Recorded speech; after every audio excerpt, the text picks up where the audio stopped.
the worst game developer, and oh boy, is there many major corporations fighting it out for the title. Moistly Critical said last year he thought it was 343 Industries, but for me, after the last 24 hours, that would have to be Activision. Never have I seen a more diabolical act of pure spite in my years as a YouTuber. Today, I'll be extensively covering why I believe Activision are the worst gaming company in the world, how they lie, gaslight, and at every turn seem to literally destroy any sense of community that seems to arise from the games they create. There really isn't a more wretched group of hive and villainy than the corporate executives at Activision, where cash is king and the consumers are purely numbers on a graph to be manipulated for maximum revenue. Long has a video like this been warranted, and I'm sick to death of seeing nameless executives who never take any of the blame, working quietly in the shadows to line their pockets, while the day-to-day developers, the ones who are crunching, working ridiculous hours to create the games people enjoy, taking all of the blame. These corporate executives aren't gamers, they do not care, and it explains why they make such out-of-touch decisions, the latest of which was a stake to the heart of any Call of Duty fan. If you have been living under a rock in the last 24 hours, a fully remastered version of Modern Warfare 2 was slated to release by the community. Different to previous projects in the past, this game required players to own a copy of the original Modern Warfare remastered on Steam, the remade version of Call of Duty 4. Numerous YouTubers then covered this game in its pre-release state, and from the metrics I observed, these videos pulled much higher views than anything else Call of Duty related in the space the last few weeks. This fan-made mod had perfect timing. In the release to it coming out, the base game, Modern Warfare Remastered, was on sale on Steam, 50% off. It should also be noted that Activision was aware of this mod. Fast forward to the game about to release, the sale ends today. Day of release, Activision launches their lawyers and takes legal action against the mod in the form of a cease and desist to kill the project in its entirety. Three things to say about this. 1. To rug pull the mod and kill it day of release right after the sales ends to maximize your own profits is the biggest piece of shit move you could do to a player base, and everybody is rightly pissed off. 2.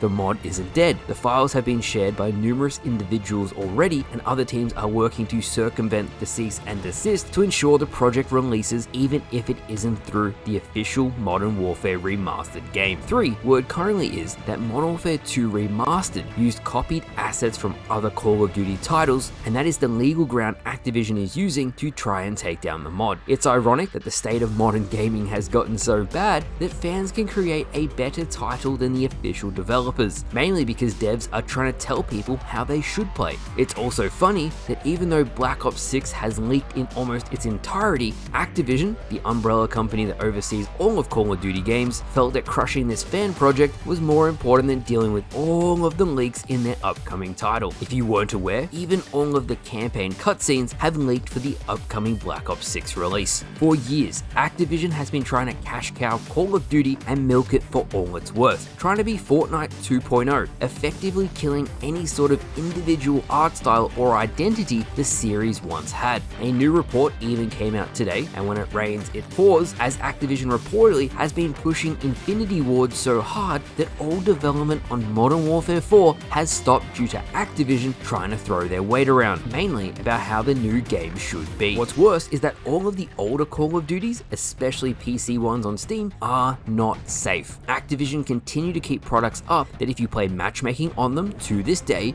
you can lose your account, personal information, and data due to hackers. As of today, and rightfully so, the Steam reviews on Modern Warfare Remastered were overwhelmingly negative. Even outside of the Modern Warfare 2 Remaster cancellation, this game is not safe to play publicly in its current state, and nothing has been done for years by Activision at all. It's funny that if I do a quick Google search of Activision, the first response is, why does Activision get so much hate in the gaming industry? And the top answer sums it up so well. Their highest priority is earning as much money as possible. Do you want additional guns? You'll need to pay $10. You want more maps? Pay $25. Do you want the Ultimate Edition, which gives you early access and DLC?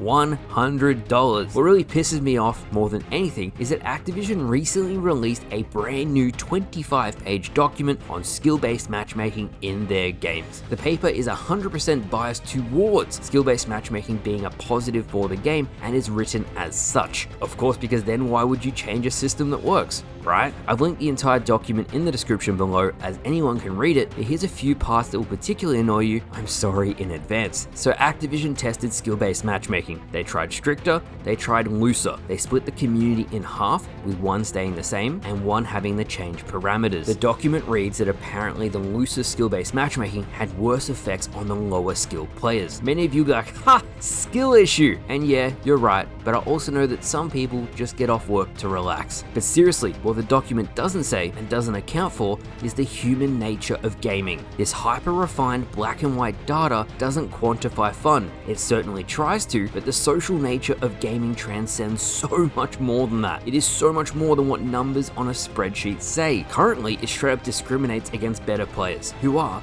the most dedicated players to the series, and that's why they're the best. The reason why I mention numbers and the intent behind the language is that I can easily twist those exact same numbers to make other claims. You say the population in lower brackets dropped by 1.75% due to lower skill-based matchmaking. I say the population dropped over that time by 1.75% because casual players play less and are less interested in the product overall. They play casually. The veteran players return because they're literally that, the veterans who are dedicated. Activision says the population will eventually decrease, moving the above average players into lower brackets, giving them a worse experience. I say, because of the hyper-competitive lack of social experience model, the population consistently dwindles year over year, release after release, and people are tired of sweating 24/7. How did the original Call of Duties, mainly Call of Duty 4 and Modern Warfare 2, that featured skill-based matchmaking, thrive as good as they did? Because it wasn't hyper-refined based on performance game to game, manipulating its users. Whether skill-based matchmaking is good or bad is frankly irrelevant when the entire system is designed to literally manipulate its users. It needs to be changed, and it is so much bigger than I can put into one video. What I will say is that it's really sad that video games nowadays hire more psychologists,